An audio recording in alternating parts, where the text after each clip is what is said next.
soit-il.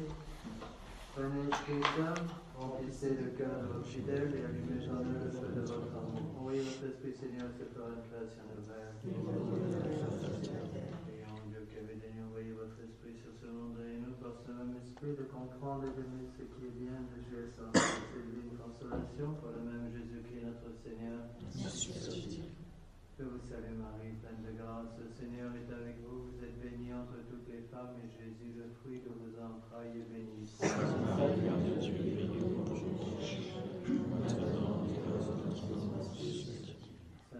Ange gardien, Saint Pédis, Saint Joseph, Saint Thomas d'Aquin.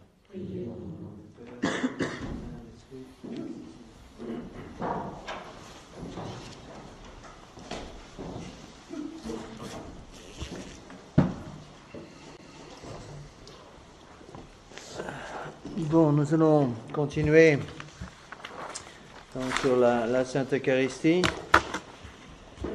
N'oubliez pas que pour connaître les points les plus importants du catéchisme, étudiez surtout ceux qui sont les plus attaqués par les modernistes. C'est vrai qu'ils marchent à tous les coups, je vous assure.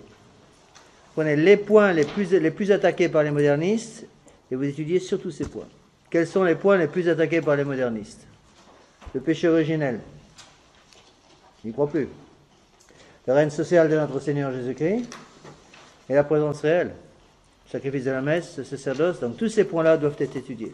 Donc nous en sommes à la page 12. S'il y en a qui n'ont pas eu la page 12, vous venez me la demander ici, j'en ai encore quelques-unes. Donc j'avais terminé le cours la dernière fois avec une belle citation de saint Thomas d'Aquin.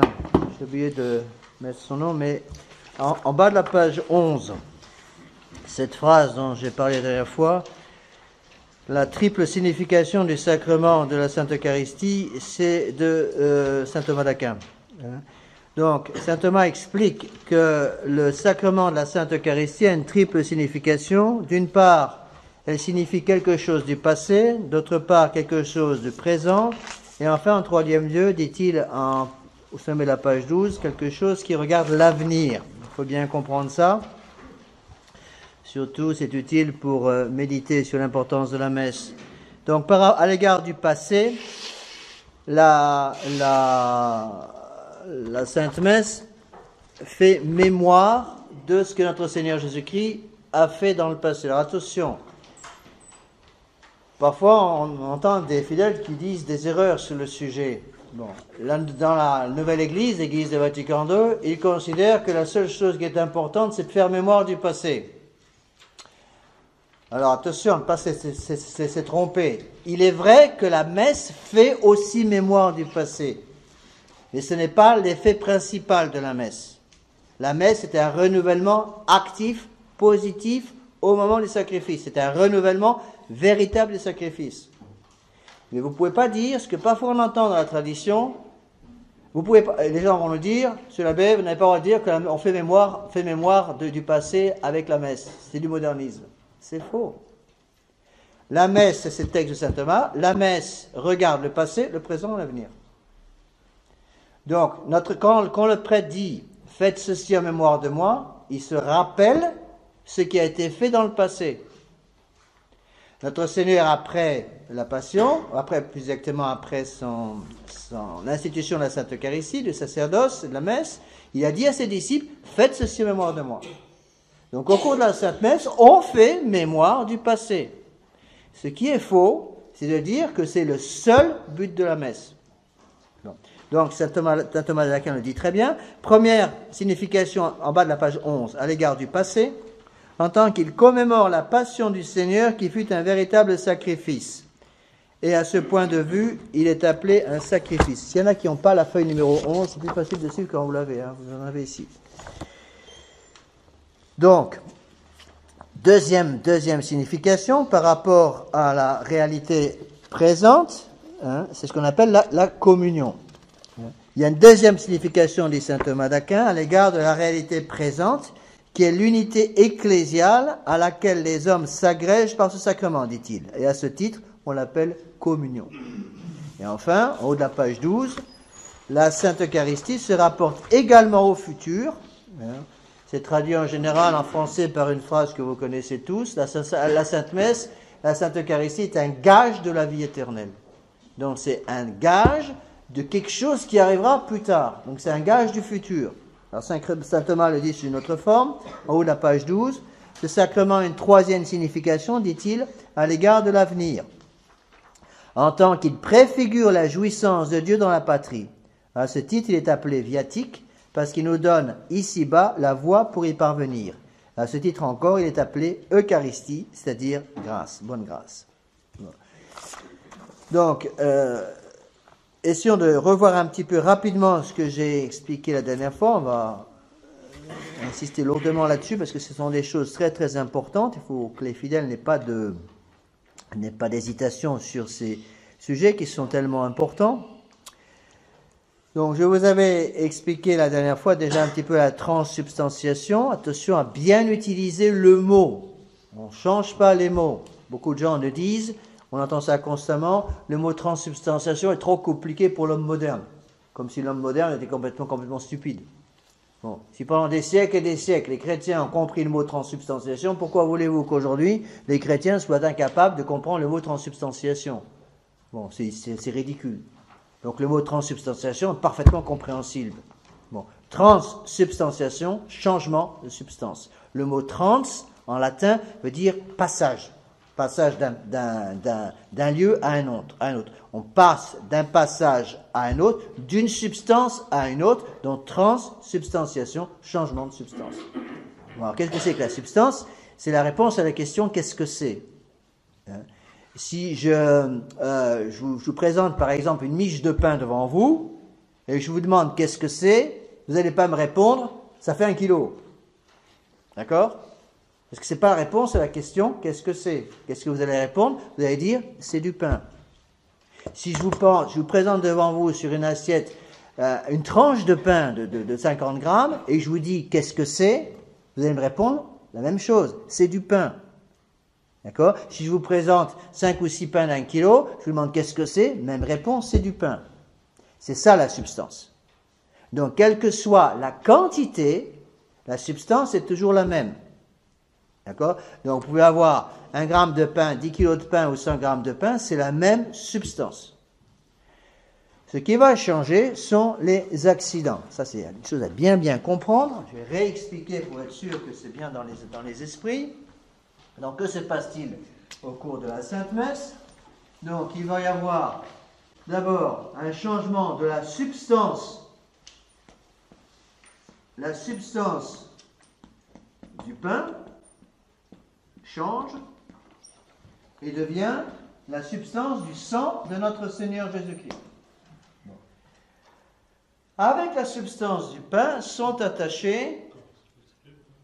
pardon, oui. Il y a le sang aussi, mais c'est le corps, vous avez raison. Donc, j'avais expliqué, en fait, il y a le sang, il y a tout. Il y a le corps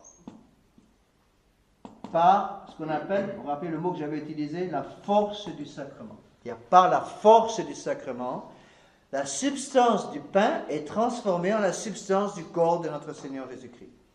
Mais puisqu'aujourd'hui, le corps, le sang, l'âme et la divinité de notre Seigneur sont unis, puisque notre Seigneur a un corps glorieux au ciel, donc il n'est plus possible d'avoir le corps seul du Christ sans avoir avec le corps, le sang, l'âme et la divinité. Est-ce que vous vous rappelez le terme qu'avait utilisé saint Thomas d'Aquin pour indiquer la présence des trois autres choses?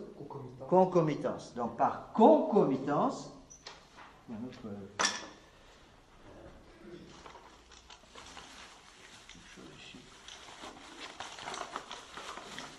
par concomitance, qui est un mot philosophique qu'on utilise dans ce sens-là, par concomitance, il y a aussi dans concomitance, il y a avec le corps, donc le sang, l'âme et la divinité.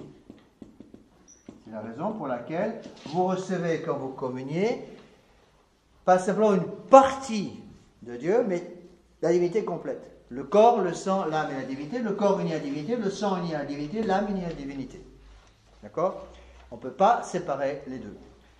La substance est détruite, on a une nouvelle substance qui est celle du corps du Christ par la force du sacrement.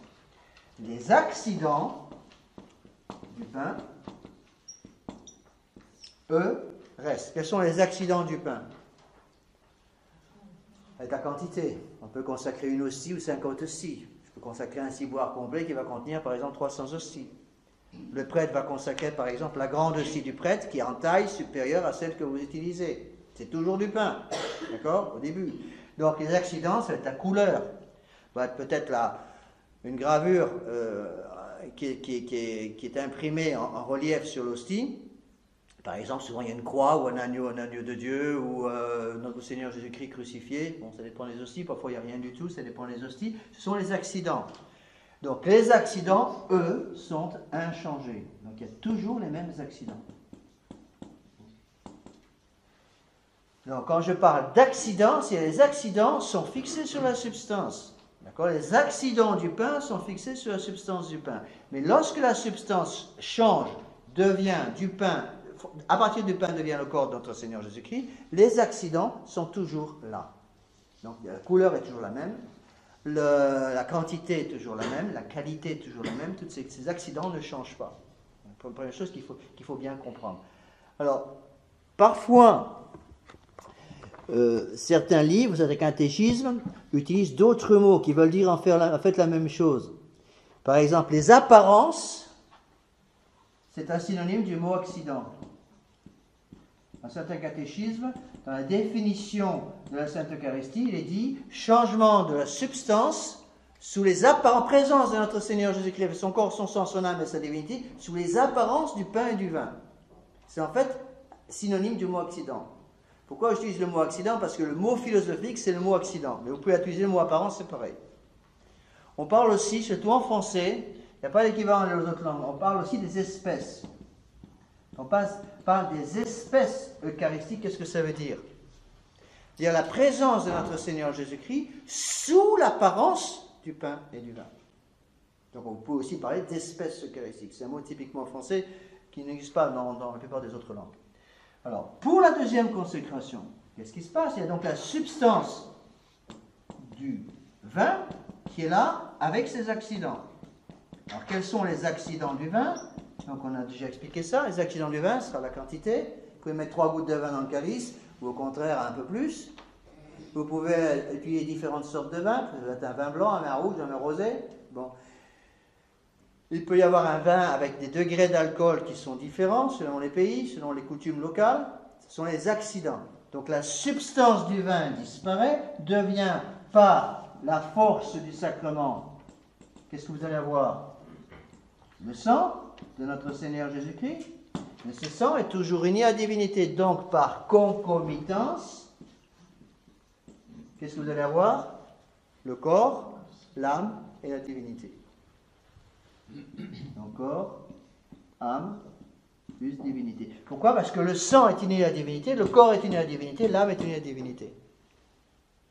C'est très important, surtout quand on prépare les petits enfants pour la première communion. C'est important pour eux de comprendre ces choses-là avec des mots à eux. Parce que souvent ils me disent, mais moi je veux recevoir aussi, je vais aller communier aussi le calice, parce que je veux recevoir notre Seigneur Jésus-Christ complètement. Si je communie simplement avec l'hostie, je reçois que le corps de notre Seigneur. En général, c'est ce qui se passe dans l'intelligence d'un petit. Donc il faut lui expliquer, non, parce que quand vous recevez le corps de notre Seigneur Jésus-Christ, puisque notre Seigneur Jésus-Christ a actuellement un corps glorieux au ciel, donc avec ce corps, vous avez aussi l'âme, la divinité, le sang de notre Seigneur. D'accord? Mais les accidents, c'est-à-dire la couleur, la quantité, l'odeur, c'est un accident aussi, le degré d'alcool demeure. D'accord? Donc les substances sont transformées, disparaissent pour devenir la substance du corps de notre Seigneur, substance du sang de notre Seigneur Jésus-Christ, mais avec ce corps et ce sang sont toujours joints, bien sûr, l'âme et la divinité de notre Seigneur. Il ne peut pas y avoir une séparation entre le corps et la divinité, c'est impossible en notre Seigneur Jésus-Christ. C'est la raison pour laquelle, c'est la seule façon d'expliquer comment, pendant les 36 heures, pendant lesquelles notre Seigneur Jésus-Christ a été dans le tombeau à Jérusalem. Est-ce qu'il y avait une séparation entre son corps et son sang? Est-ce qu'il qu'il y a une séparation, exactement, pour commencer par une chose plus simple. Est-ce qu'il y avait une séparation entre son corps et son âme? Oui ou non? Qu'est-ce qu'il dit non? N'hésitez pas, c'est comme ça qu'on apprend. Si vous dites qu'il n'y avait pas de séparation entre son corps et son âme, qu'est-ce que ça veut dire? Qu'il n'était pas mort. C'est très important, il y a des gens qui disent ça. Les docétistes, j'en ai parlé la dernière fois. Donc le corps et l'âme de notre Seigneur Jésus-Christ étaient séparés. Bon. Son corps et son sang aussi étaient séparés. Pourquoi? Parce que tout le sang de notre Seigneur Jésus-Christ avait été répandu pendant la passion. Depuis le début de la passion, donc quand il a commencé à saigner avec la flagellation, et jusqu'à la dernière goutte de son sang. C'est la raison pour laquelle il a ouvert son corps sur la croix, son cœur sur la croix. Son cœur a été ouvert et est sorti de son cœur, du sang et de l'eau, pour bien montrer que notre Seigneur Jésus-Christ a donné jusqu'à la dernière goutte de son sang. Donc, quand le corps de notre Seigneur Jésus-Christ était dans le tombeau, pendant les 36 heures avant la résurrection le jour de Pâques, son corps et son sang étaient séparés, son corps et son âme étaient séparés. D'accord? Mais son corps et son sang étaient toujours du corps et du sang divin, unis à la divinité de notre Seigneur. Bon. Qu'est-ce qui est descendu quand on dit que notre Seigneur Jésus-Christ est descendu aux enfers? Bon, c'est l'âme, évidemment, pas le corps. Mais l'âme de notre Seigneur Jésus-Christ, pendant ces 36 heures, était-elle unie à la divinité de notre Seigneur? Oui. Donc c'est une âme divine, une âme divinisée, parce que l'âme, je vous ai expliqué la dernière fois, l'âme est une créature, attention. Elle a été créée. Je vous ai déjà expliqué la dernière fois, de ne pas dire que l'âme de notre Seigneur Jésus-Christ a toujours existé. Ça, c'est de l'origénisme, c'est condamné par l'Église. L'âme a été créée de notre Seigneur Jésus-Christ, a été créée quand? Le 25 mars, donc le jour de la fête de l'Annonciation. Donc, puisque l'âme de notre Seigneur Jésus-Christ, qui est descendue aux enfers pour visiter dans cet enfer des patriarches, et pour visiter tous ceux qui étaient morts en état de grâce avant notre Seigneur, qui ne pouvaient pas aller au paradis. Pourquoi? Parce que les portes du paradis étaient fermées depuis la prévarication d'Adam et Ève. Donc, puisqu'ils ont reçu la visite de l'âme de notre Seigneur Jésus-Christ, unie à la divinité, ça a été pour eux, déjà, on peut pratiquement dire, c'était la réouverture des portes du paradis, d'une certaine façon, parce que notre Seigneur Jésus-Christ, par sa divinité, leur a donné pratiquement la joie du paradis, même si, strictement parlant, les portes du paradis vont être ouvertes quand? À l'ascension. D'accord? Donc, c'est pour ça qu'on dit que par sa visite après sa mort de son âme unie à sa divinité, notre Seigneur Jésus-Christ a déjà apporté aux âmes qui étaient en attente, en quelque sorte, les conséquences, si vous voulez, de la rédemption. D'accord? Donc ça il faut bien comprendre. Lorsqu'il y a un miracle eucharistique, ce qu'on appelle un miracle eucharistique, qu'est-ce qu'il y a? Miracle eucharistique, ça veut dire que les substances, bien sûr, changent. La substance du pain disparaît, apparaît le corps du Christ. La substance du vin disparaît, apparaît le sang du Christ. Mais où va être la différence? La différence va être au niveau des accidents. C'est-à-dire que au lieu d'avoir les accidents du pain, on va avoir les accidents de quoi? Les accidents du corps. Les accidents du corps. Au lieu d'avoir les accidents du vin qui restent, qu'allons-nous avoir? Les accidents du sang. Bon. Je vous ai déjà expliqué la dernière fois, notre Seigneur Jésus-Christ n'a pas voulu justement qu'il y ait un changement aussi des accidents, mais simplement la substance, justement pour à cause du dégoût naturel qu'a la nature humaine de consommer de la chair humaine. Bon, c'est la raison pour laquelle, je vous l'ai expliqué la dernière fois, au cours des premiers siècles, surtout pendant la discipline de l'arcane, c'est-à-dire pendant que les catholiques étaient obligés de se cacher, on accusait, une des accusations, c'était l'accusation d'anthropophagie. On accusait les premiers catholiques de manger de la chair humaine. Bon.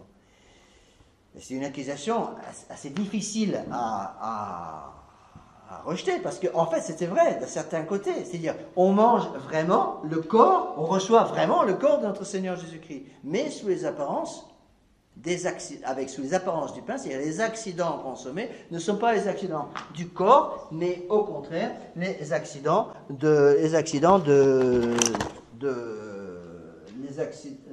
du corps, mais les accidents du pain qui restent. D'accord? Il faut bien comprendre ça. Alors, Il faut aussi répondre à quelques autres objections, bien apprendre à y répondre. Je pense que les catéchistes sont aussi utiles pour apprendre, vous aider à défendre votre foi. Hein. Alors, allons d'abord, étape par étape, prenez votre catéchisme, page 12. Donc là, vous avez plusieurs textes très importants du Concile de Trente. Le Concile de Trente, je vous l'ai déjà dit, est un concile qui s'est réuni sur plusieurs papes. Il a duré très longtemps, essentiellement au XVIe siècle. Ça a été le grand concile qui a lutté contre le protestantisme. Bon. Il a été finalisé par le pape Saint Pie V. Bon. Qui a finalisé, donc qui a rendu obligatoire toutes les conclusions du concile de Trente. Et Saint Pie V a fait ensuite résumer l'enseignement du Concile de Trente dans ce qu'on a appelé le catéchisme du Concile de Trente, publié aussi par ordre de Saint Pie V, qui contient l'ensemble de la foi catholique. Donc, a été publié par Saint Pie V et écrit par Saint Charles Borromée. C'est Saint Charles Borromée qui a préparé ce catéchisme. Alors, le catéchisme du Concile de Trente est le catéchisme officiel de l'Église catholique. Le problème du catéchisme du Concile de Trente, c'est que c'est un énorme pavé, et avouons ce qui est, c'est pas écrit de façon facilement compréhensible. Pourquoi? Parce que il n'a pas été écrit par l'Église pour les fidèles. C'est en fait un catéchisme pour les prêtres. Bon. En quelque sorte, Saint Pie V a dit aux prêtres, voilà ce que vous devez enseigner à vos fidèles. Bon. Ceci dit, des gens qui ont déjà un minimum de formation comme vous pouvez parfaitement vous lancer un catéchisme du Concile de Trente. Cependant, je vous conseillerais plutôt d'étudier le catéchisme du Concile de Trente sous une version un peu simplifiée qui s'appelle le catéchisme de Saint Pie X. Alors, quelle est la différence entre les deux? D'abord, une différence de date. Le catéchisme du Concile de Trente, c'est XVIe siècle. Le catéchisme de Saint Pie X, c'est 1910, je crois. Le catéchisme de Saint Pie X, c'est plus facile à étudier parce qu'il est sous forme de questions-réponses. Mais c'est exactement le même enseignement. On expliquera plus tard pourquoi le nouveau catéchisme publié par Jean-Paul II en 1983 est inacceptable pour un catholique. On verra ça plus tard. Ce n'est pas le sujet du cours, donc je ne vais pas me lancer là-dedans maintenant. Sachez qu'il y a dans le nouveau catéchisme de 1983 des tas de choses qui sont inacceptables pour un catholique. Le catéchisme de 83, donc publié par Jean-Paul II, n'est rien d'autre que la dogmatisation, on peut dire comme ça, dogmatisation des idées de Vatican II. Donc c'est des idées de Vatican II qui sont mises sous forme de dogme, par le catéchisme de Jean-Paul II, et donc qui sont inacceptables pour nous, pour un catholique. Alors voilà ce que dit le texte du Concile de Trente. Je vous ai mis page 12, le texte est comment on dit, un qui en français un italique, oui, pardon. Donc, ce sont les textes que tous les catholiques doivent comprendre, doivent connaître, parce que ce sont des textes très importants. Dans ce divin sacrifice des catéchismes du Concile de Trente, au Concile de Trente lui-même, le même Christ est contenu et immolé d'une manière non sanglante, celui qui autrefois s'offrit d'une manière sanglante sur l'autel de la croix. Donc, on va revenir à ça après. Il y a donc des différences essentielles entre le saint sacrifice de la messe et le sacrifice de l'autel. Et une de ces différences essentielles, elle est explicitée là dans ce texte du Concile de Trente, à savoir que le sacrifice de la croix est un sacrifice sanglant, le sacrifice de l'autel est un sacrifice non sanglant. Pourquoi? Bien, c'est tout simple. Pourquoi le sacrifice de la messe ne peut pas être un sacrifice non sanglant?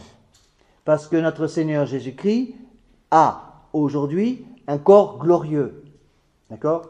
Ayant un corps glorieux, il y a une union entre son corps, son âme et son sang qui ne peut plus être détruite. D'accord? Bon. Mais le sacrifice de la messe est néanmoins un sacrifice. Est-ce qu'on peut avoir un sacrifice sans séparation du corps et du sang? Non. Qui dit sacrifice dit quoi? Sacrifice dit quoi? Dit séparation, d'abord un sacrificateur, un prêtre. Prenez l'exemple de l'Ancien Testament. Les sacrifices de l'Ancien Testament, qui représentaient en avance, en anticipation, le sacrifice de la messe. Le prêtre allait prendre par exemple une brebis. Il y avait la séparation entre le corps et le sang de la brebis. Puis la brebis était ou détruite complètement par le feu, comme signe d'holocauste, ce qu'on appelle l'holocauste. Il y avait une séparation entre le corps et le sang de la brebis, et souvent le prêtre, avec une branche d'hysope, plongeait la branche d'hysope dans le sang de la brebis et aspergeait le peuple avec ce sang. Bon. Donc pour qu'il y ait sacrifice de la messe, qui dit sacrifice dit prêtre sacrificateur. Le commun du peuple, avant notre Seigneur, au temps de notre Ancien Testament, n'avait pas le droit d'offrir le sacrifice. Rappelez-vous l'histoire entre Saul, le roi Saul, et c'était le prophète, je suis bêtise, je l'ai lu il n'y a pas longtemps, c'était Samuel, le prophète Samuel. Une des causes pour laquelle Dieu a rejeté Saul, c'est que Saul avait pris la place de Samuel pour offrir le sacrifice pour son armée. Et Samuel l'a fortement repris en disant, vous n'aviez pas le droit, parce que Dieu avait établi une lignée spéciale de ceux qui avaient le droit d'offrir le sacrifice, qui venaient tous de la tribu de Lévi, ce qu'on appelait les Lévites. Donc seuls les Lévites, qui représentaient en dissipation le sacerdoce catholique actuel, seuls les Lévites pouvaient offrir ce sacrifice. Donc pour offrir un sacrifice, de quoi avons-nous besoin? D'un sacrificateur, d'une victime, séparation entre le corps et le sang de la victime, et consommation de la victime, au moins par le sacrificateur. Bon, on expliquera plus tard, j'y reviendrai, pour être sûr que vous comprenez bien. Il n'est pas possible aujourd'hui, puisque Dieu, depuis sa résurrection, notre Seigneur, depuis sa résurrection, a un corps glorieux. Qui dit corps glorieux, dit quoi? Quels sont les privilèges des corps glorieux? Vous vous rappelez? Il y en a 4. L'un de ces privilèges, c'est l'impassibilité, justement. L'impassibilité, la clarté, l'agilité. Il en manque un, je ne sais jamais par cœur, j'en oublie toujours un. Hein? Non, non, c'est pas l'immortalité. Impassibilité, agilité, clarté. Bon, ça viendra, j'ai noté quelque part. Mais l'impassibilité, qui dit impassibilité, dit quoi? Dit absence de souffrance. Puisque notre Seigneur Jésus-Christ a un corps glorieux, il a un corps impassible. Un corps glorieux ne peut donc pas souffrir.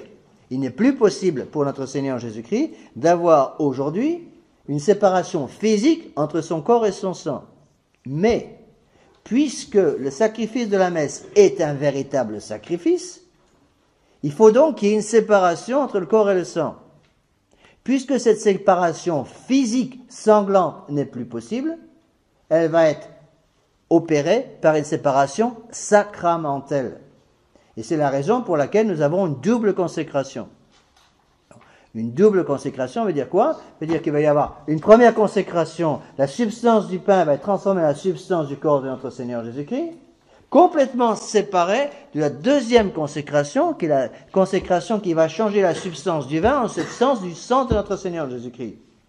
Il y a deux consécrations complètement séparées qui vont permettre un sacrifice réel, mais un sacrifice sacramentel. Donc c'est une deuxième différence essentielle entre le sacrifice de la messe et le sacrifice de l'autel. Le sacrifice de la messe, le sacrifice du calvaire, c'est-à-dire le sacrifice la séparation, pendant la passion de notre Seigneur au vendredi saint, il y a une séparation physique, sanglante entre le corps et le sang. Pendant le sacrifice de la messe, il y a une séparation sacramentelle. C'est la raison pour laquelle, sans cette double consécration, il n'y aurait pas de sacrifice de la messe. J'ai déjà donné l'exemple qu'on donne souvent pour expliquer. Imaginez un prêtre qui oublie la deuxième consécration. Est-ce qu'il y aurait présence réelle sur l'autel? Oui. Il y a présence réelle sur l'autel. Pourquoi? Qui dit première consécration dit présence de quoi sur l'autel? Le corps, le sang, l'âme et la divinité. Donne un exemple. Imaginez que je consacre un ciboire. Je dis sur le ciboire et sur la grande hostie que je vais utiliser pour célébrer la messe, je prononce la forme de la consécration. La première consécration. Hoc est enim corpus meum. Ceci est mon corps. Au moment où j'ai prononcé la forme du sacrement, Il y a la prière, il y a l'intention, il y a la forme, il y a le ministre. Qu'est-ce qui se passe? La substance du pain a disparu, et à la place de la substance du pain, qu'avons-nous? La substance du corps de notre Seigneur, et par concomitance, l'âme, la sang, la divinité. Donc notre Seigneur Jésus-Christ est réellement, substantiellement sur l'autel. Imaginez que j'oublie la deuxième consécration. Est-ce que ça va supprimer la présence réelle? Non. Non. On va croire que parce que j'oublie la deuxième consécration, notre Seigneur va sauter du ciboire, littéralement. Donc il y a présence réelle. Mais est-ce que la messe sera accomplie? Non. Que le sacrifice sera accompli? Non. Donc il y a présence réelle, mais sans sacrifice. Vous comprenez? Pour qu'il y ait sacrifice, que faut-il? Séparation sacramentelle entre le corps et le sang. C'est la raison pour laquelle c'est prévu dans les règles liturgiques.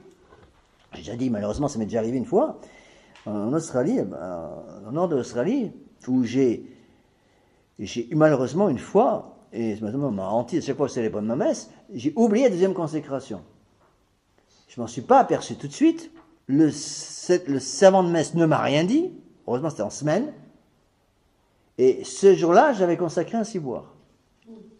Mais j'ai oublié la deuxième consécration, malheureusement. Je ne suis pas fier, mais malheureusement, ça m'est arrivé. La sacristine est venue me le dire après ma messe. Bon, j'ai failli étrangler non pas la sacristine, je ne pouvais pas, mais le servant de messe. En me disant, pourquoi on ne me l'avait pas dit? Parce que je me suis renseigné auprès des autres fidèles qui étaient là, les 5 ou 6 qui étaient là, ils m'ont tous dit, oui, monsieur l'abbé, vous avez oublié la deuxième consécration. Alors ils étaient très inquiets, ils m'ont dit, monsieur l'abbé, on a communié, mais on n'a pas reçu notre Seigneur. Mais oui, vous avez reçu notre Seigneur, ne vous inquiétez pas, question communion, pas de problème. Il y avait présence réelle. Je n'ai pas besoin de reconsacrer le ciboire. Le ciboire qui est dans le tabernacle est consacré. D'accord? Mais je n'ai pas offert la messe. Or, le prêtre, qui offre le sacrifice de la messe tous les jours, offre le sacrifice de la messe pour une intention déterminée. C'est une obligation grave. Je n'avais pas offert le sacrifice. Donc j'ai attendu 1 heure pour avoir un minimum de jeûne eucharistique et j'ai recélébré la messe. J'ai recélébré la messe complète depuis le début. C'est pour bien expliquer donc que ce sacrifice est rendu possible par la séparation sacramentelle. Donc voilà le texte du Concile de Trente. Reprenez à la page 12, premier point donc de ce texte du Concile de Trente. Dans ce divin sacrifice, ce même Christ est contenu et immolé d'une manière non sanglante, celui qui autrefois s'offrit d'une manière sanglante sur l'autel de la croix. Deuxième point, nous confessons que le sacrifice de la messe est le même sacrifice que celui de la croix, car la victime est la même, qui est la victime, notre Seigneur,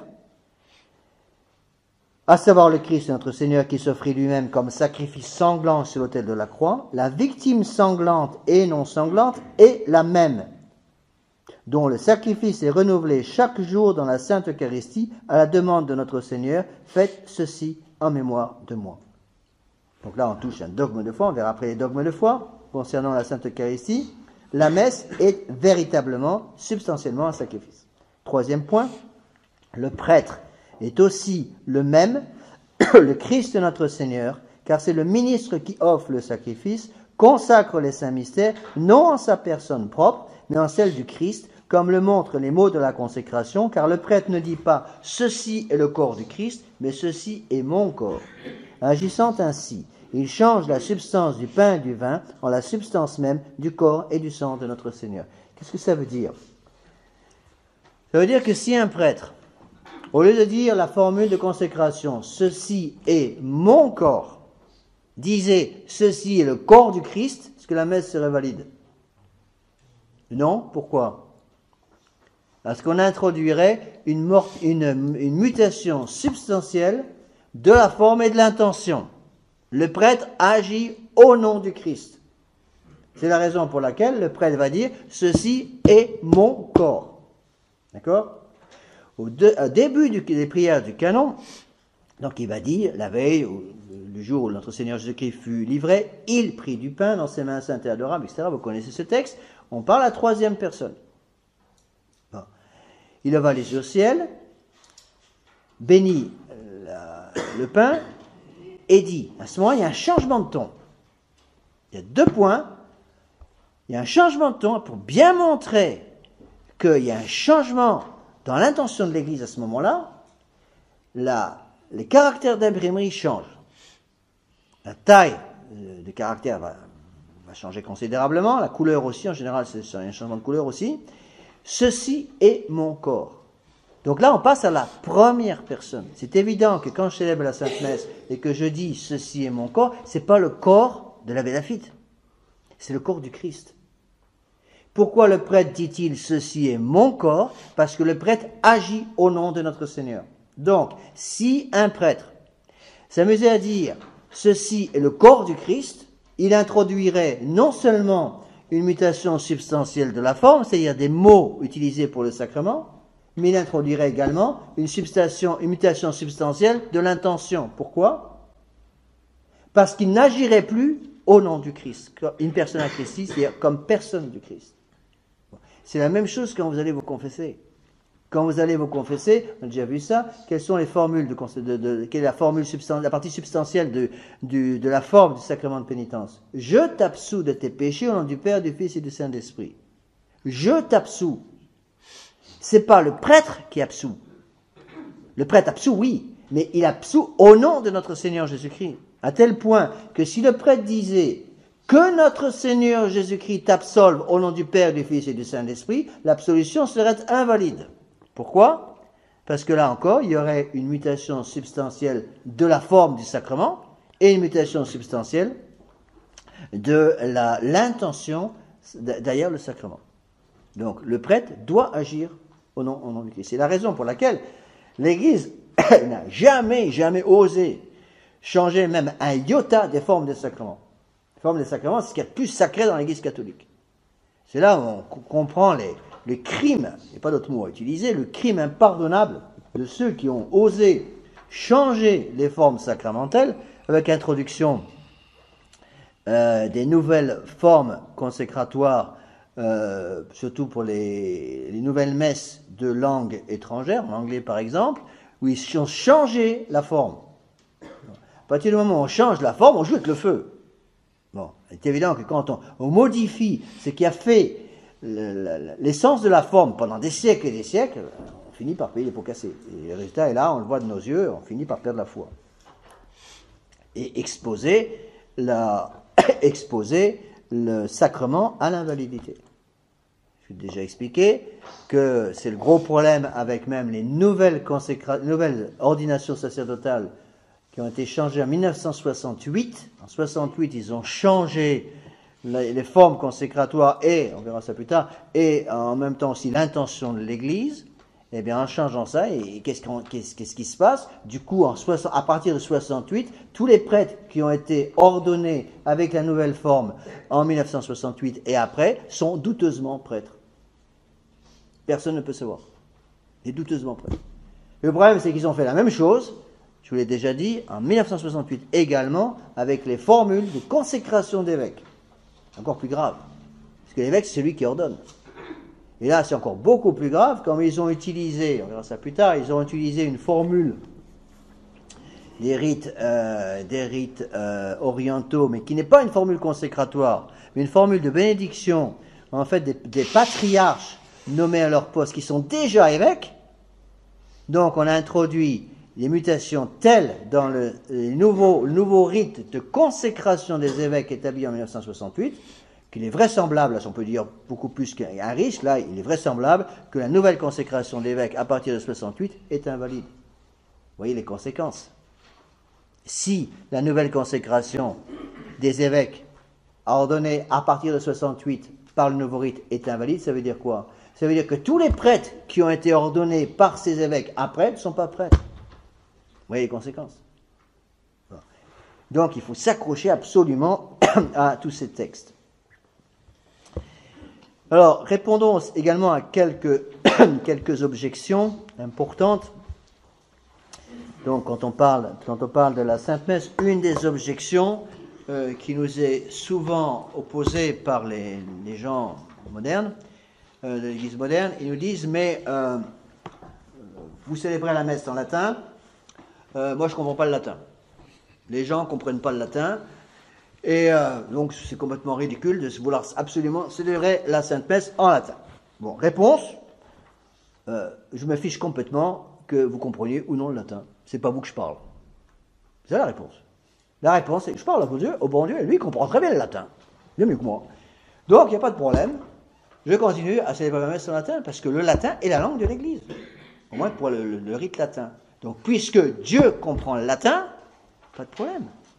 Vous voyez, il faut absolument s'enlever de l'esprit l'idée moderne qu'il faut comprendre ce qu'on dit dans un sacrement. Pourquoi? Parce que l'idée moderne nous pousse à croire qu'on s'adresse aux hommes. J'ai déjà expliqué ça plusieurs fois, on revient là-dessus parce que c'est très important. Dans l'Église catholique est une Église théocentrique, centrée sur Dieu. C'est un culte divin offert à Dieu. Dans l'Église de Vatican II, c'est un culte humaniste, homocentrique, centré sur l'homme, c'est un culte rendu à l'homme. Si vous rendez un culte à l'homme, évidemment, la personne à qui vous rendez le culte doit comprendre. Les hommes ne comprendront pas le latin, je comprends parfaitement que si la messe est un culte rendu à l'homme, il faut célébrer à ce moment la messe en langue vernaculaire pour que l'homme à qui on adresse ce culte puisse comprendre ce qu'on dit. Tout à fait logique. Mais la messe n'est pas adressée à l'homme. La messe est adressée à Dieu. Et donc, il n'est absolument pas utile, pas nécessaire, si vous voulez, que les assistants comprennent. Même si les assistants ne comprennent pas, ça ne change rien du tout à la doctrine de l'Église. C'est Dieu qui est directement adoré par la Sainte Messe. Vous savez aussi que dans l'Église moderne, ils disent, mais puisque la messe est offerte dans une société visible, il faut donc qu'il y ait des membres de cette société visible qui soient présents pour la messe. Vous savez que dans l'Église moderne de Vatican II, s'il n'y a pas d'assistant à la messe, c'est plus la messe. C'est plus la messe. La plupart du temps, c'est comme ça. Le prêtre n'a pas besoin d'un assistant, strictement parlant, pour avoir une messe valide. Dans certains cas, le prêtre est obligé de célébrer la messe, mais il arrive plusieurs fois. Célébrer la messe, en principe, on va toujours avoir un servant, mais ce n'est pas obligatoire, en soi, pour la validité de la messe. Si un prêtre célèbre la messe tout seul, dans une île déserte, il n'y a pas de servant, la messe est parfaitement valide. Du moment qu'il y a les rubriques sont de la forme et l'intention sont gardées. Donc, il faut bien comprendre ça. Donc la participation des fidèles n'est pas nécessaire. Pourquoi est-ce que dans l'Église de Vatican II, il pousse tellement à la présence des fidèles? En fait, c'est du protestantisme.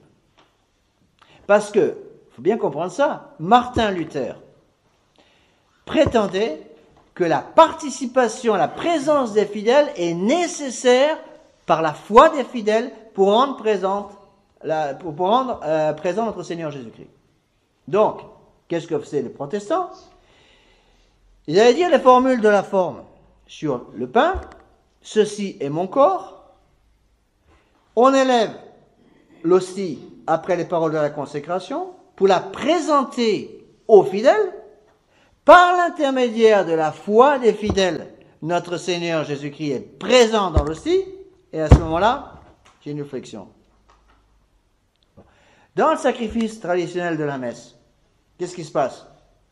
Le prêtre prononce la forme. Ceci est mon corps. Qu'est-ce qu'il fait? Une réflexion. Même s'il n'y a personne dans l'assistance. Notre Seigneur est déjà présent, son corps, son sang, son âme et sa divinité. Puis, il élève la Sainte Hostie, la repose sur le corporal, deuxième génuflexion. Dans la nouvelle messe, combien de génuflexions? Qu'est-ce qui se passe dans la nouvelle messe? Le prêtre prononce les paroles de la consécration. Supposons même qu'il n'y ait pas de changement dans la forme. Ceci est mon corps. Puis il prend la Sainte Hostie, l'élève, pose sur le corporal, génuflexion.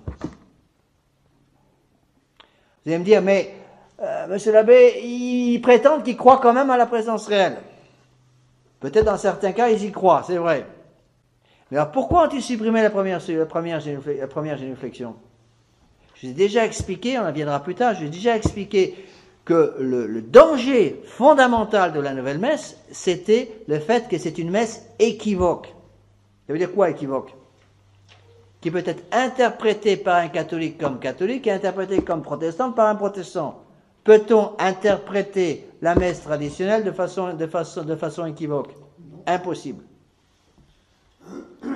c'est la raison pour laquelle, dans l'Église moderne, l'Église de Vatican II, ils ne font pas la génuflexion après la première consécration, la font qu'après la consécration, la première, pour permettre l'interprétation protestante. C'est la raison pour laquelle, dans l'Église de Vatican II, les pasteurs protestants acceptent de concélébrer avec un prêtre soi-disant catholique pour célébrer la nouvelle messe. Vous avez déjà vu un pasteur protestant concélébrer avec la Guépin? Avec la Bénéfice? Vous avez déjà entendu parler d'un pasteur protestant demander à un prêtre qui dit la messe traditionnelle, est-ce que je peux concélébrer avec vous? Jamais. Ils savent très bien ce qui se passe. Ils le savent. Oui, c'est là ce qu'il faut comprendre. C'est la raison pour laquelle le danger de la nouvelle messe, c'est d'abord et avant toute chose son équivocité. Même si, j'ai déjà expliqué, on reviendra à ça plus tard, même si dans la pratique, la nouvelle messe, à cause des changements maintenant de plus en plus fréquents dans l'intention et dans la forme, plus le fait que la nouvelle messe a été établie par des gens qui ne sont plus d'église, dans la pratique, la nouvelle messe est devenue invalide aujourd'hui, de plus en plus. Mais il faut bien séparer les choses, sinon on finit par tout mélanger. C'est important de faire ces distinctions. Donc quand vous étudiez la somme de saint Thomas d'Aquin, vous verrez que saint Thomas revient constamment sur ce terme, distinguo, je distingue. Alors quand il veut répondre à une question, il va poser une question. Première chose qu'il dit, je distingue. Si la question veut dire telle chose, je réponds telle chose. Si la question veut dire telle autre chose, je distinguerai de nouveau. Petit a, ça dépend de telle chose. Petit b, ça dépend de telle chose. Vous avez des distinctions parfois qui se superposent, 2, 3, 4, 5 distinctions qui arrivent l'une après l'autre, pour bien être sûr que toutes les objections sont bien répondues. Alors faites un peu attention parce que c'est une tendance générale, surtout dans les milieux de la tradition, encore plus chez les vacantistes, de ne plus faire ces distinctions. On met tout dans le même sac. Il faut distinguer les choses pour être capable de bien comprendre ce qui se passe. Bon. Donc, on n'a pas besoin d'une participation des fidèles. Bon, actuellement, ils vont même plus loin que ça, parce que vous le savez, ils veulent maintenant non seulement une participation des fidèles, mais ils veulent une égalité devant la messe. C'est-à-dire qu'ils reprennent en quelque sorte les idées de Martin Luther, qui prétendait que le sacerdoce découlait du baptême. Donc, toute personne baptisée est prêtre. C'est la raison pour laquelle il n'y a pas de sacrement de l'ordre chez les protestants. Mais ils ont gardé le baptême. Au moins une forme de baptême. Donc ils disent, toute personne baptisée est prêtre. Donc toute personne baptisée étant prêtre peut offrir la messe. Pour eux. Comprenez? Et donc pour eux, évidemment, dans l'esprit protestant, il n'y a aucune raison de distinguer entre les pasteurs protestants et les prêtres. Le pasteur protestant est simplement quelqu'un qui représente l'Assemblée, un point final. Et dans la Nouvelle Église, c'est comme ça. Hein. Dans la Nouvelle Église de Vatican II, de plus en plus, le prêtre n'est que le représentant officiel du peuple chrétien. C'est tout. L'idée de sacerdoce disparaît complètement. Nous verrons ça plus tard avec l'étude du sacerdoce. Donc, il faut maintenir absolument, et ça c'est capital, cette distinction entre les laïcs et les clercs. Ça, c'est plus important que vous le pensez. L'Église catholique est divisée en deux. Les laïcs et les clercs. Dans le nouveau code de droit canon en 1983, un des changements substantiels, c'est justement celui-là. Il n'y a plus cette division entre laïcs et clercs. Hein? En général, il n'y a plus cette division. Elle n'est plus notée de la même façon qu'elle est notée dans le droit canon traditionnel préparé par Saint Pédis. Il y a vraiment deux parties, les clercs et les laïcs. Bon. Ça, c'est très important à comprendre. On est ou clerc ou laïc. Qu'est-ce que c'est qu'un clerc? Un clerc, c'est quelqu'un qui a reçu la cléricature. Qu'est-ce que c'est que la cléricature? Ce qu'on appelle la tonsure. Donc, quelqu'un qui est tonsuré est clerc. C-L-E-R-C. Clerc de l'Église catholique. C'est-à-dire qui se prépare à recevoir le sacerdoce. Donc il est membre de la cléricature. Il est clerc. C'est la raison pour laquelle, en France au moins, à partir du moment où on est clerc, on a reçu la tonsure, on a le droit au titre de Monsieur l'abbé. Bon. Ça, c'est à bien comprendre. De temps en temps, il faut rappeler, j'étais obligé de rappeler cette vérité à des sœurs, des religieuses, j'ai été obligé de la rappeler. Ma sœur, rappelez-vous, vous êtes un laïc. Ah, c'est pour dire que je suis un laïc. Ah bon, vous êtes clair? Ah non, je suis pas clair. Bah, vous êtes clair ou laïc? Bah, je suis pas laïc, je suis pas clair. Ah bah, excusez-moi, mais dans l'église catholique, c'est l'un ou l'autre. Ou vous êtes clair, ou vous êtes laïc. Vous avez reçu la tonsure? Bah non. Bah alors vous êtes laïc. Mais je suis religieuse. Vous êtes laïc? Donc ça aussi, ça fait bondir les fidèles. Les religieux sont des laïcs. Le moine est un laïc. Sauf s'il est prêtre. Ou sauf s'il se prépare et qu'il a reçu la tonsure. C'est que dans les monastères avant, il y avait toujours deux groupes de moines.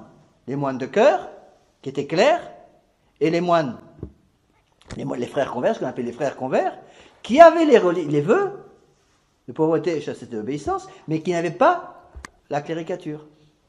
Donc vous voyez, le terme de laïc n'a rien à voir avec les trois vœux. Deux choses différentes. Le terme de clerc n'a rien à voir avec les trois vœux. Un frère convers a les trois vœux de pauvreté, chasteté et obéissance. C'est un clerc ou un laïc? Un frère convers, c'est un laïc. Un séminariste qui est tonsuré, il n'a pas les vœux de pauvreté, chasteté et d'obéissance, pas encore. C'est un clerc ou un laïc? Un clerc. Vous voyez la différence? Donc ça, c'est quelque chose de capital, parce que c'est une des différences qui a été complètement estompée, si vous voyez, dans la nouvelle Église. En plus, cette différence, pourquoi? On verra ça plus tard quand il dira le sacerdoce, à cause de cette idée d'égalité. Vous savez que les trois grands principes de la Révolution sont toujours les mêmes. J'ai déjà expliqué ça plusieurs fois. La cause formelle de la Révolution, c'est quoi? L'esprit démocratique. Pauvreté, liberté, égalité, fraternité. Bon. En face de ça, on oppose pauvreté, chasteté, obéissance. Et ça, il faut bien le comprendre. Donc, le prêtre est quelqu'un qui est séparé. Bon, ça m'a beaucoup frappé. Je me rappelle très bien, je n'ai jamais oublié ce sermon.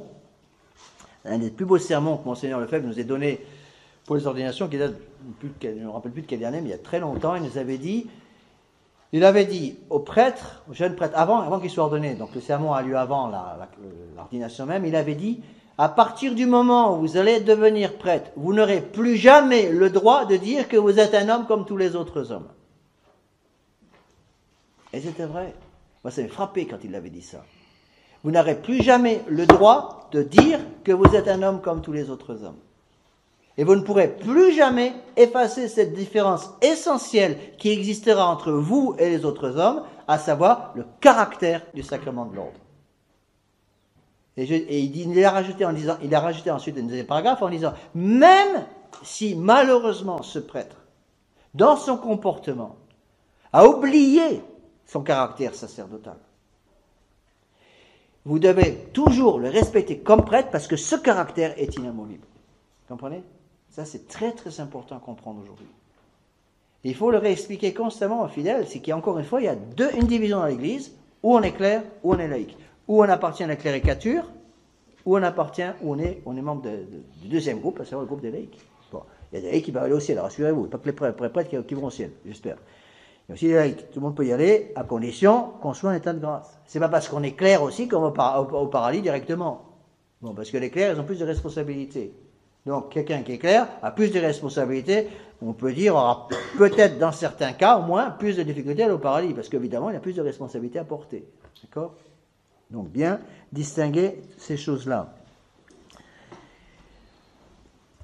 Donc, rappelez-vous, pour bien comprendre la Sainte Eucharistie, la Sainte Messe, il faut se rappeler que dans l'Église catholique, tout est tourné vers l'autel.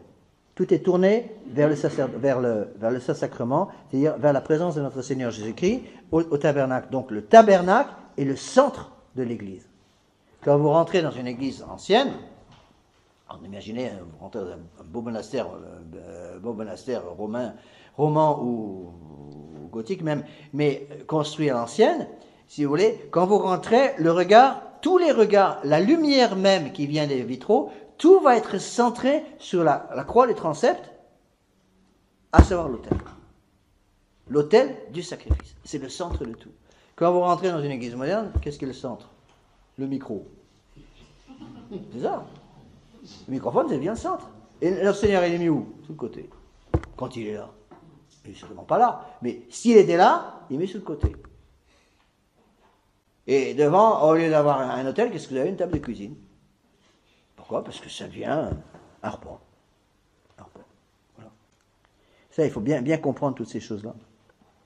Donc cette séparation nécessaire entre les laïcs et les clercs, et reprendre donc cette idée, ne pas oublier cette idée fondamentale que tout doit être centré sur notre Seigneur Jésus-Christ, présent dans le sacrifice de la messe et dans la Sainte Eucharistie. Donc la présence réelle de notre Seigneur Jésus-Christ est vraiment ce qu'il y a de plus précieux dans l'Église catholique. C'est la raison pour laquelle il a été dit, et c'est vrai, que le sacrifice de la messe n'est rien d'autre que la continuation du calvaire. C'est tout à fait vrai. La continuation du calvaire, en sorte que notre Seigneur Jésus-Christ étant remonté au ciel après le jeudi de l'Ascension, n'a pas voulu laisser son Église sans sa divinité, et donc a donné à une catégorie spéciale de ses serviteurs, les prêtres, le pouvoir de continuer la présence de notre Seigneur Jésus-Christ, d'où le nom de présence réelle. Alors, ce qu'il faut savoir, j'y reviendrai plus tard, mais je voudrais déjà en dire deux mots ici. Donc, il y a trois idées essentielles que les révolutionnaires vont utiliser pour détruire le sacrifice de la messe, détruire le sacerdoce et détruire la Sainte Eucharistie. N'oubliez pas ce que je vous ai déjà dit, qu'il y a un lien étroit entre ces trois choses. Donc le plus important, c'est la Sainte Eucharistie, qui est comme la perle précieuse. Vous avez une belle perle, un beau diamant, vous le mettez dans un écrin. Il y a deux écrins pour protéger la Sainte Eucharistie. Le premier, c'est la messe, Sainte Messe. Deuxième écrin, le sacerdoce. D'accord? Bon, mais ce qu'il faut savoir, c'est que pour détruire ce sacerdoce, la Sainte Eucharistie et la messe, rappelez-vous qu'on ne peut pas toucher à une de ces trois choses sans toucher en même temps aux trois choses ensemble. Si vous touchez au sacerdoce, vous touchez à la Sainte Eucharistie, vous touchez à la Sainte Messe. Si vous touchez à la messe, vous touchez à la Sainte Eucharistie, vous touchez au sacerdoce. Tout se tient. Eh bien, Saint Pie enseigne qu'il y a trois, il appelle ça des faisceaux d'erreurs. C'est-à-dire trois grandes erreurs, on y reviendra plus tard, mais je voudrais en dire un mot aujourd'hui pour que vous compreniez bien l'esprit de la nouvelle messe, par opposition à l'esprit de la messe catholique. Il y a trois idées principales, trois faisceaux d'erreurs principales. La première de ces erreurs, c'est ce que Saint Pie a appelé l'évolutionnisme. Bon, l'évolutionnisme, le mot parle par lui-même, tout change, tout évolue. Deuxième mot cité par Saint Pie, avec l'évolutionnisme, ce qu'il appelle l'immanentisme. Je vais expliquer. Je mets les trois mots au tableau, après je les ai expliqués. Je les ai expliqués à la nouvelle messe. Évolutionnisme, immanentisme, et le troisième mot, l'agnosticisme. Et il dit, ces trois faisceaux d'erreurs, connectés entre elles, vont donner ce qu'on appelle le modernisme. Si vous mettez ces trois faisceaux, ces trois groupes d'erreurs ensemble, vous avez ce qu'on appelle le modernisme,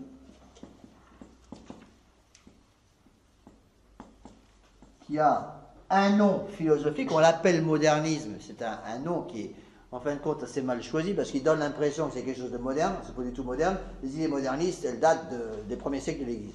Bon, déjà des premiers siècles de l'Église a dû se battre contre ces fausses idées. Il y a un deuxième nom pour le modernisme, que je vous ai déjà un peu expliqué, le subjectivisme. Je ne vais pas en parler maintenant, ce n'est pas le sujet. Ça prendrait trop de temps. Le subjectivisme, c'est la maladie spécifique du moderniste. Donc c'est par le subjectivisme qu'on perd la foi. Ce que vous devez bien comprendre dans ce qui nous touche ici, c'est que les modernistes, dès qu'on est contaminé par le virus du modernisme, immédiatement, on est contaminé par ces trois erreurs. L'évolutionnisme, l'immanentisme, l'agnosticisme. Alors, qu'est-ce que ça donne? L'évolutionnisme signifie quoi? Signifie que tout change. Donc, dans l'esprit d'un homme contaminé par le modernisme, il va dire que les prières anciennes doivent être adaptées à l'esprit moderne. Évolutionniste, qui dit évolutionniste, dit adaptation obligatoire à la mentalité de l'homme moderne. Le catholique, au contraire, répond, Ce n'est pas à l'Église catholique de s'adapter à la mentalité de l'homme moderne, mais à la mentalité de l'homme moderne de s'adapter à la mentalité de l'Église. Vous avez un choix. Ou vous vous adaptez à la mentalité de l'Église catholique, ou vous mourrez. Tout simple. Donc il n'y a pas d'évolutionnisme dans l'Église. C'est la raison pour laquelle la messe n'évolue pas. Et c'est la raison pour laquelle aussi on peut dire, ça, Monseigneur Lefebvre nous a parlé très souvent en séminaire, que par la Sainte Messe, on touche, disait-il, au caractère éternel de Dieu. Dieu seul est éternel. Mais par la messe, par la présence réelle, on touche à la divinité. Donc on touche à l'éternité divine. C'est la raison pour laquelle rien ne peut changer dans l'Église catholique, dans son dogme, parce que ce dogme représente, en quelque sorte, en contact direct avec l'éternité de notre Seigneur Jésus-Christ. Dès que vous introduisez un esprit d'évolution pour ce qui concerne la messe et la Sainte Eucharistie, qu'est-ce qui se passe? Vous détruisez immédiatement ce lien avec l'éternité et tout s'écroule. Deuxième chose, l'immanentisme. Qu'est-ce que ça veut dire l'immanentisme? C'est un mot un peu compliqué. Manere en latin, ça veut dire rester, demeurer. Demeurer dans. L'immanentisme, c'est l'erreur de ceux qui disent que chaque homme fait sa propre vérité. Et ça, c'est parfaitement visible dans l'Église de Vatican II. Ou dans l'esprit des prêtres modernes, chaque prêtre fait sa propre messe. D'accord? Donc, loin de nous ces idées-là dans l'Église catholique, au contraire, il n'y a pas d'immanentisme dans l'Église catholique, chacun ne fait pas sa propre vérité, mais s'oblige à suivre ce que l'Église a toujours fait. Donc, pendant l'année qui précède son ordination sacerdotale, l'année du diaconat, le jeune diacre va apprendre à célébrer la messe avec le respect pour le plus petit détail. Ces petits détails qui ont complètement été détruits dans l'Église catholique. Mais quel que soit le prêtre qui célèbre dans le rite traditionnel de l'Église, les détails doivent être respectés de la même façon, parce que les rubriques, ce qu'on appelle les rubriques de la messe, sont les mêmes ils n'ont jamais changé, ils ne peuvent pas changer, c'est impossible. D'accord? Donc il n'y a pas d'immanentisme, on ne fait pas sa propre vérité à l'intérieur de son propre cœur, chacun est obligé de suivre la vérité divine. Vous rendez compte, si chacun devait faire sa propre vérité, il n'y aurait une vérité par personne, comment voulez-vous que ça marche? Et enfin, l'agnosticisme. Quelle est cette troisième erreur? Cette troisième erreur, l'agnosticisme, c'est une fausse philosophie qui consiste à dire qu'on ne peut être sûr de rien. Un agnostique, c'est quelqu'un qui est sûr de rien. Ben, l'Église catholique, au contraire, répond à cela avec la certitude de foi. C'est quelque chose de très important. Donc, contre l'évolutionnisme, on affirme que la vérité n'évolue pas, puisqu'elle est divine.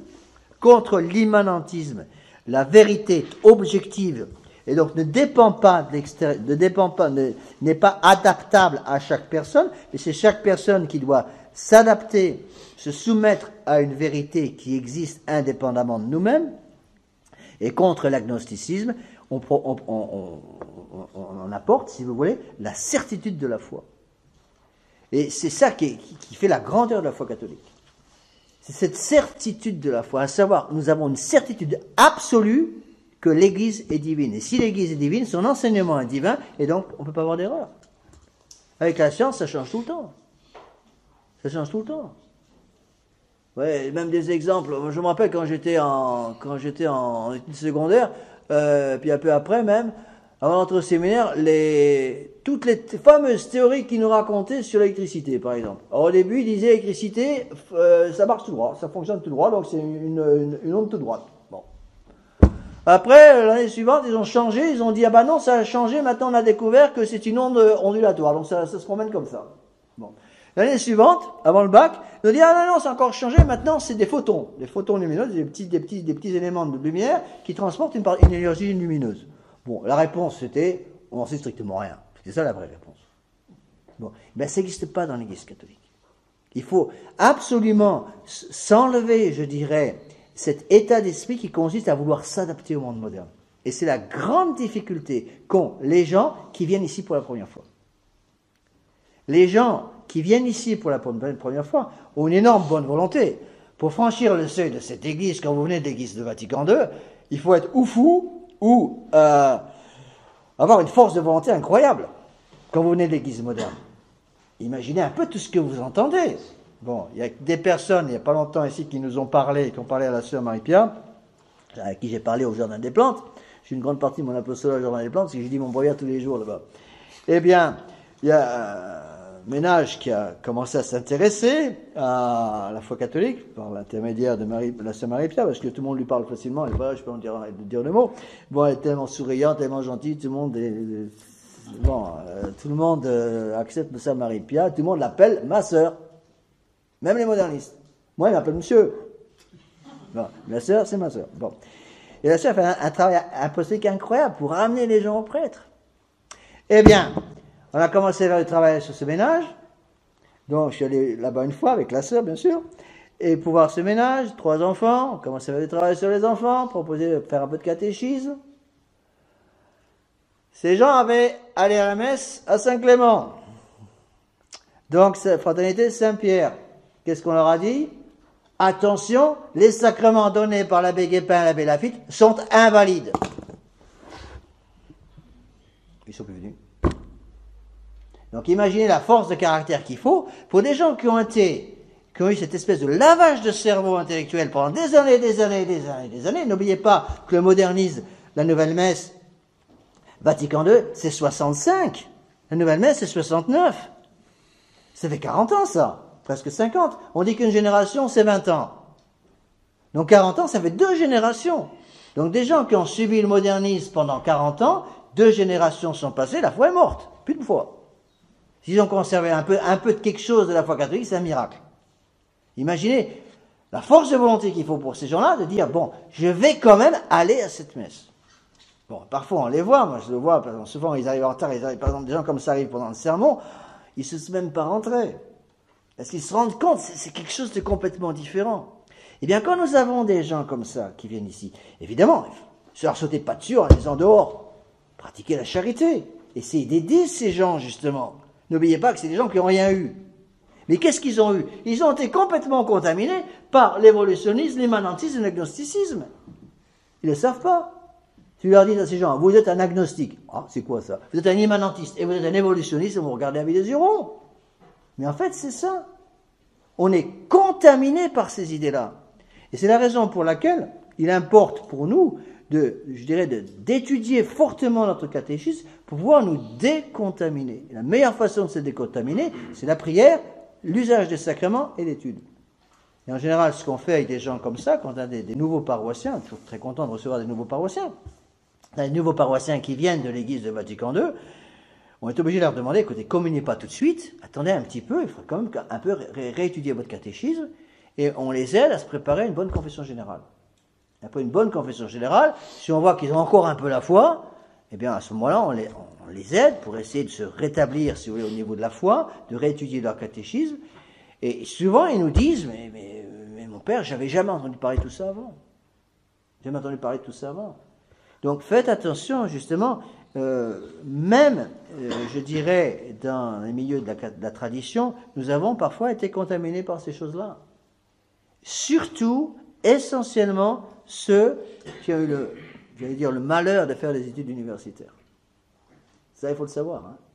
C'est bien que ça ne plaît pas à tout le monde, mais c'est comme ça. Plus on a mis les pieds dans les universités, plus on est contaminé. Vous connaissez la formule? À force de vivre dans une poubelle, on finit par sentir mauvais. Bon, quelqu'un qui a vécu pendant 5 ans dans une poubelle, il sent plus mauvais que quelqu'un qui a passé que 3 semaines. C'est logique. Et bien, c'est exactement ce qui se passe. Je vous ai déjà cité cette phrase que nous avait dite une fois Monseigneur Lefebvre au séminaire, que j'avais oublié de montrer au séminaire en 1974. Il nous avait dit, vous avez été contaminé par le modernisme et par le libéralisme ambiant, et vous l'avez sucé avec le lait de votre mère. Nous avait-il dit. Et il nous avait dit, je n'avais pas compris au début, il nous avait dit, plus vous avez fait des études universitaires, plus longues ont été vos études universitaires, plus profonde est la contamination. Il y a quelqu'un qui rentre au séminaire directement d'une ferme, par exemple, dans laquelle il a fait l'école à la maison, par exemple, et qui a aidé son père à conduire un tracteur et à faucher les prés, où il n'a pas été contaminé tellement par le modernisme, celui-là. Bon. Et donc, il aura beaucoup plus de facilité d'avoir l'esprit catholique. Au contraire, quelqu'un, si vous voulez, qui a été infecté par toute cette cette grandeur du monde, cette espèce d'extérieur, cette brillance extérieure dans le système universitaire moderne, a été contaminée. Alors je ne dis pas que toutes les universités sont mauvaises dans le sens que toutes les universités, bien sûr, vont pas vous apprendre que des bêtises, c'est pas ce que je dis. Mais faites attention, nous avons été contaminés, donc il faut absolument lutter contre ça. Et 3 points importants, je vous les répète. La vérité n'évolue pas, puisque notre Seigneur Jésus-Christ n'a pas besoin de changer. La vérité est objective, c'est-à-dire qu'elle n'est pas à l'intérieur de nous-mêmes. Chacun n'a pas sa propre vérité. La vérité vient de Dieu. Et la foi est une certitude. Et c'est pour nous une consolation énorme de savoir que la certitude de foi est une certitude absolue qui ne change pas. Alors, c'est ça qui est merveilleux avec le catholicisme, c'est que nous avons la certitude que ce que l'Église a toujours enseigné, c'est l'enseignement divin. Et puis c'est tout. Et quand vous parlez des gens modernes, ils ont un mal considérable à accepter ça. Et la raison pour laquelle ils nous disent tout le temps, comment pouvez-vous être certain de votre vérité? Moi j'ai ma vérité, vous avez la vôtre. Ben, non, ça ne marche pas comme ça. Il y a une vérité qui est vraie, une vérité qui est fausse. Bon. En général, ils nous disent ça sous une autre forme, vous avez votre Dieu, moi j'ai le mien.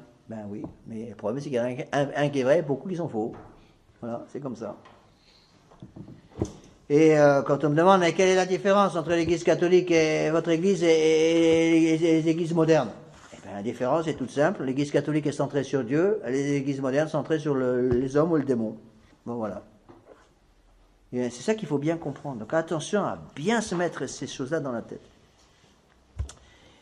Alors, voyons rapidement, maintenant toujours à la page 12, je vais quand même un peu avancer dans tout ça, ce qu'on appelle les 4 fins de la messe. C'est une chose capitale. Donc la fin, la messe, le sacrifice de la messe est offert pour 4 finalités. 4 fins, F-I-N-S, au milieu de la page 12. Voilà les 4 termes fixés par le Concile de Trente. La fin propitiatoire, latretique, impétratoire, eucharistique. Donc il y a 4 fins de la messe, 4 raisons pour lesquelles le sacrifice de la messe a été institué par notre Seigneur Jésus. Alors, il faut bien distinguer ces choses. Donc, quatre fins différentes. Donc, la fin latretique, j'expliquerai après. La fin eucharistique.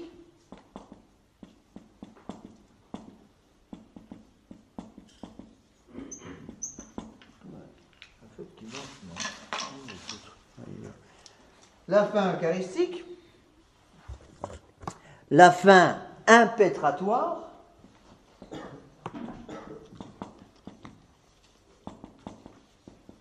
et c'est pareil, on va mettre à côté la fin propitiatoire. Pourquoi? Je ne sais pas. Parce que ces 3 premières fins, la fin latretique, la fin eucharistique et la fin impétratoire, sont acceptées par l'Église moderne et par tous les protestants.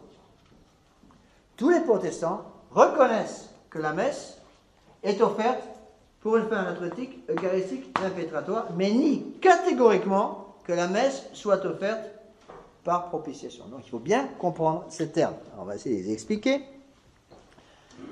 Latretique, ça vient du latin latrare, donc vous avez quelques mots d'explication à la page 12. Fin latretique en adoration du latin latria, qui veut dire culte rendu à Dieu. Donc la fin latretique, si vous voulez, c'est la fin d'adoration.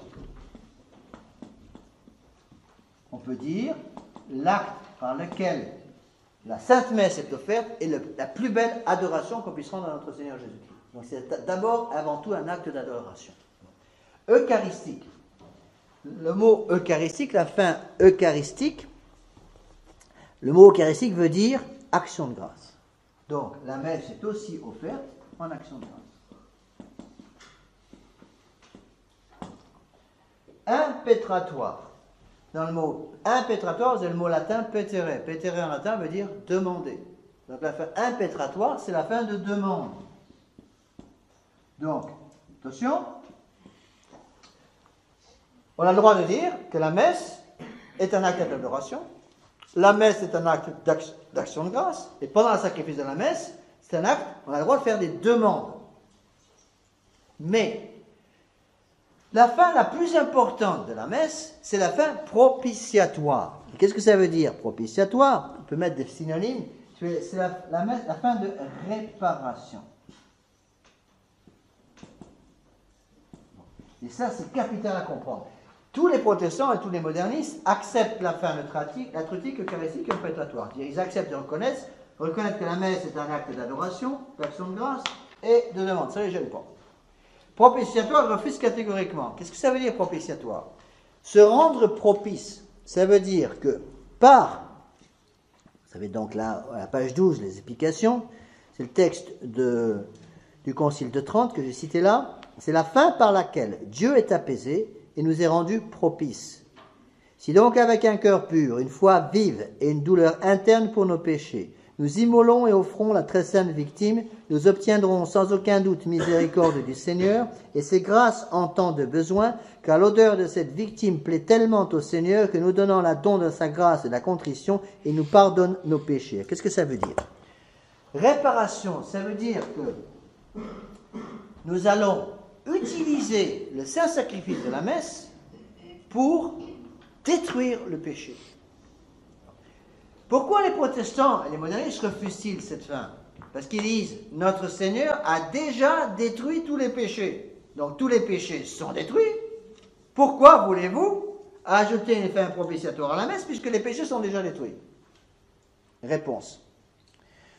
Notre Seigneur Jésus-Christ a offert sa vie pour détruire les péchés des hommes.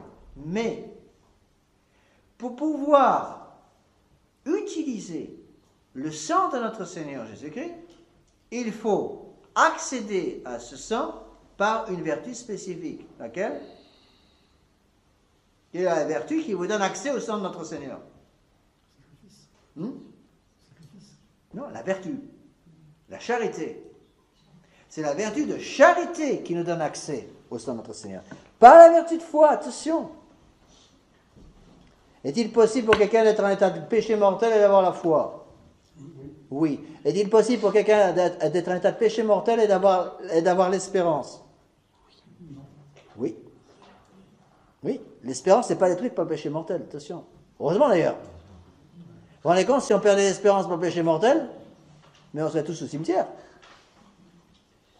Par contre, le péché mortel détruit quelle vertu théologale? La charité. C'est la raison pour laquelle, on verra ça plus tard, une des conditions sine qua non pour s'approcher de la Sainte Communion, c'est quoi? C'est d'avoir la charité en soi, donc d'être en état de grâce. État de grâce, charité, c'est pareil. Donc notre Seigneur Jésus-Christ a donné à la messe une valeur propitiatoire. Cette valeur propitiatoire veut dire que notre Seigneur Jésus-Christ, par son sang répandu sur la croix et son sang répandu de nouveau sur l'autel, rachète à chaque messe nos péchés. Pourquoi le sacrifice de la croix est-il, je vais utiliser un mot qui peut étonner, pourquoi le sacrifice de la croix est-il en fait incomplet? Qui a utilisé ce mot? Saint Paul. Saint Paul dit qu'il faut achever ce qui manque à la passion du Christ, dans son corps qui est l'Église. Il faut achever ce qui manque, ça veut dire quoi? Il y a quelque chose qui manque à la passion de notre Seigneur. Pas moi qui le dis, c'est Saint Paul. La passion de notre Seigneur est-elle complète? Oui et non. Elle est complète dans le sens qu'elle a réouvert les portes du paradis, mais elle est incomplète dans le sens qu'il faut que chacun, en quelque sorte, s'identifie avec la Sainte Messe par la vertu de charité pour pouvoir utiliser, se connecter aux grâces qui viennent de la Sainte Messe. Vous comprenez ce que je veux dire? La raison pour laquelle quelqu'un qui n'est pas en état de grâce, n'ayant pas la vertu de charité, ne peut pas communier. Et s'il communie, commet un sacrilège et ne reçoit aucune grâce. C'est ça ce qu'on appelle la propitiation. Donc, qui dit propitiation dit réparation. Donc, la messe est offerte d'abord et avant toute chose pour une raison propitiatoire, c'est-à-dire en réparation pour nos péchés. Première chose qu'il faut absolument comprendre. Ça, c'est fondamental. Tous les modernistes nient la fin propitiatoire de la messe.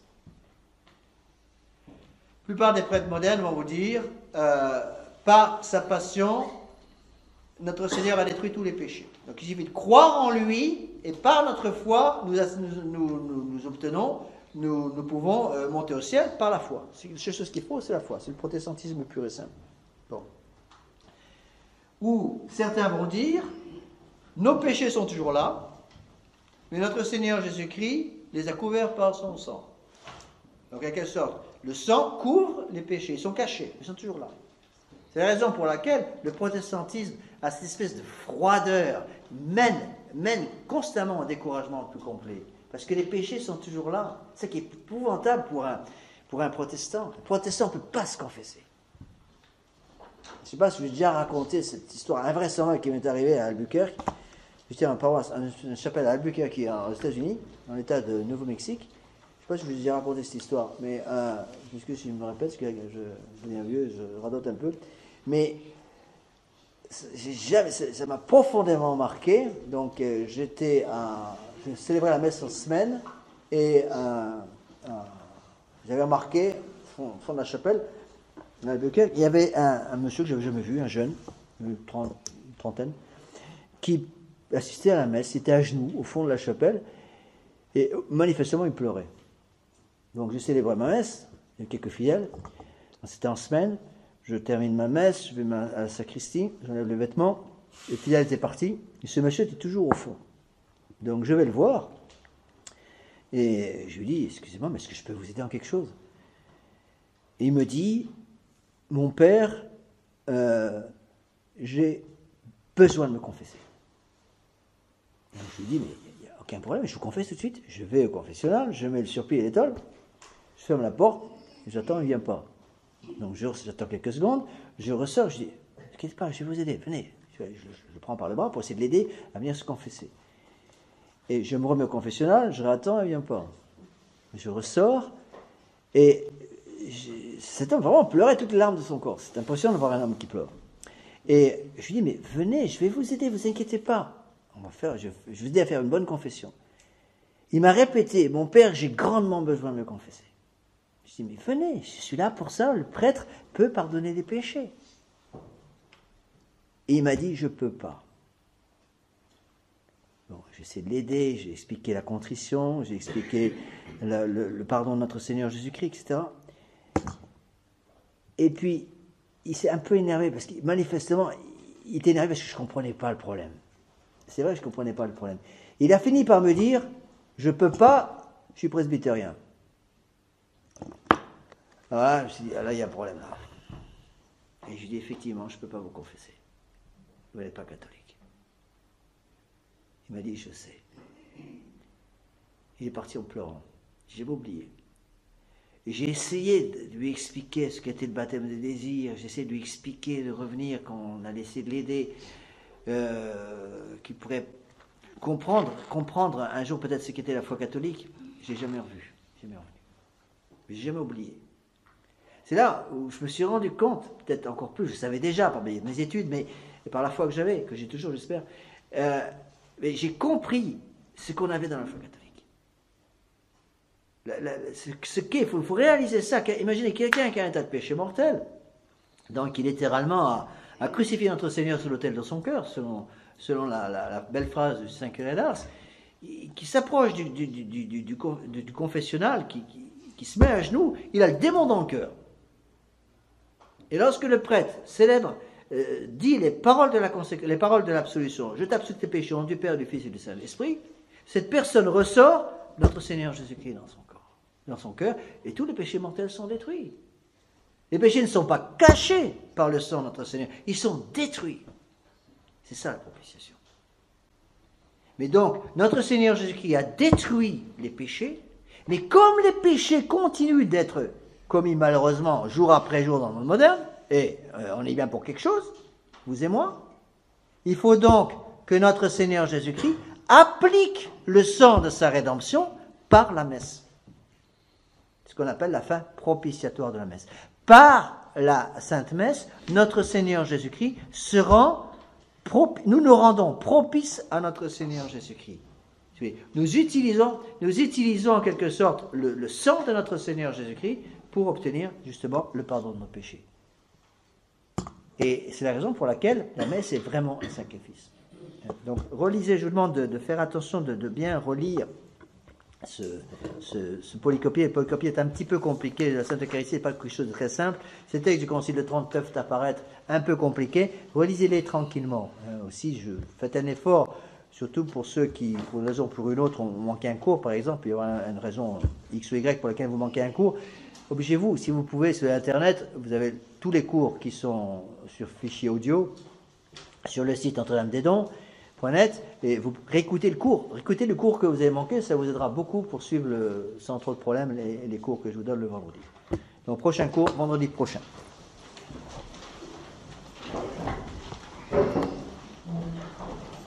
Père, le Fils et le Saint-Esprit, à se souffrir. Gloire soit rendue au Père, au Fils et au Saint-Esprit. Nos saints anges gardiens, par la miséricorde de Dieu, les âmes des fidèles trépassés, reposent en paix. Du Père, du Fils et du Saint-Esprit.